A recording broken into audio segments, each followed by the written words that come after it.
When you're having an affair, you convince yourself that you are the ultimate prize. You feel desired. You feel fought over.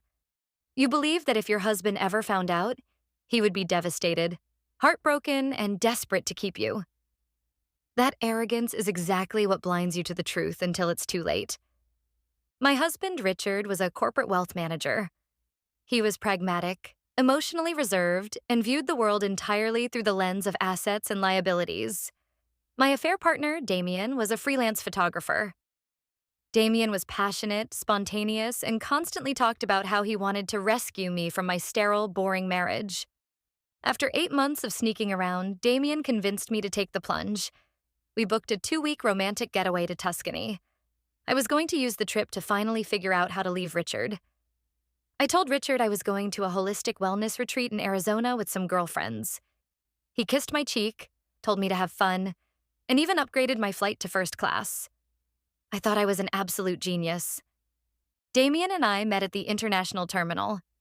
We were sitting in the exclusive first-class lounge, sipping complimentary champagne, holding hands across a small marble table. I felt like I was in a movie. I was leaving my boring life behind for a sweeping European romance.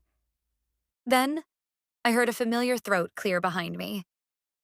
"Excuse me, is this seat taken?" My blood ran completely cold. I turned around, and standing there in a tailored navy suit, holding a sleek leather briefcase, was Richard. I stopped breathing. The champagne glass trembled in my hand. I waited for the yelling. I waited for security to be called. I waited for Richard to flip the marble table. Instead, Richard smiled. It was a genuine, relaxed, brilliant smile. He pulled up a chair and sat down right next to us. "Richard, I stammered, my heart hammering against my ribs. "What are you doing here?" Richard completely ignored me. He looked directly at Damien and extended his right hand. "You must be Damien," Richard said warmly. "I'm Richard. I just wanted to come down here and shake your hand." Damien looked absolutely terrified. He hesitated, but Richard's demeanor was so disarmingly polite that Damien slowly reached out and shook his hand. "I don't understand," Damien mumbled, looking back and forth between me and my husband. "I've known about you two for over 6 months," Richard said, signaling a lounge waiter to bring him a sparkling water. "And I have to be honest, Damien. You are a lifesaver. I really owe you one."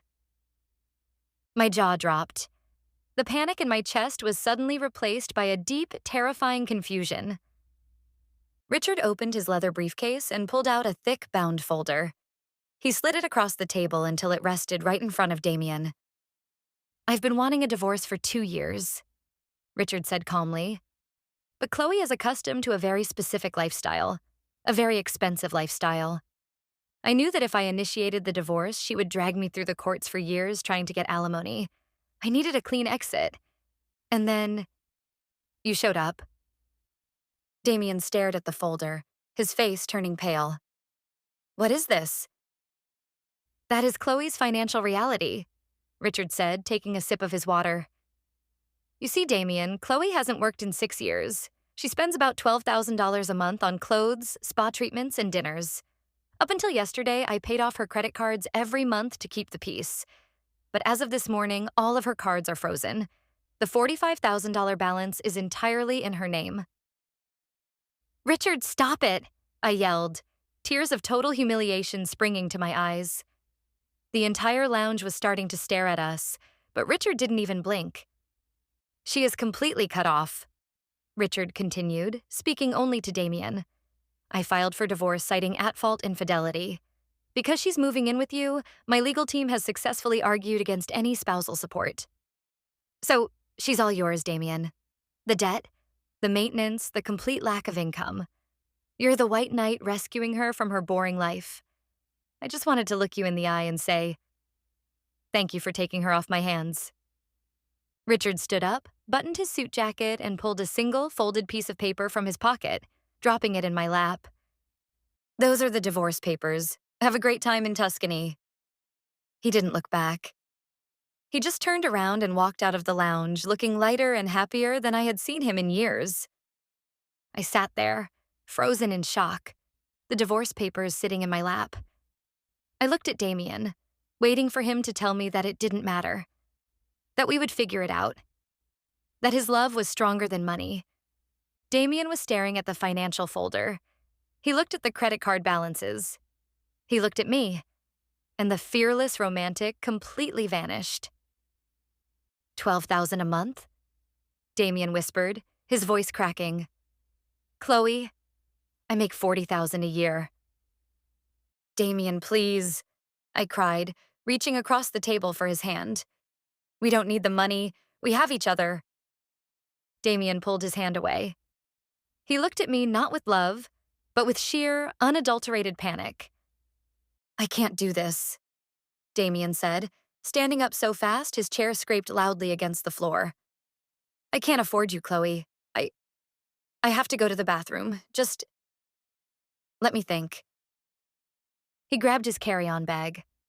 I knew he didn't need his bag to go to the bathroom, but I was too paralyzed to stop him. I sat in the first-class lounge alone for 2 hours. I watched our flight to Tuscany board and then take off, without me.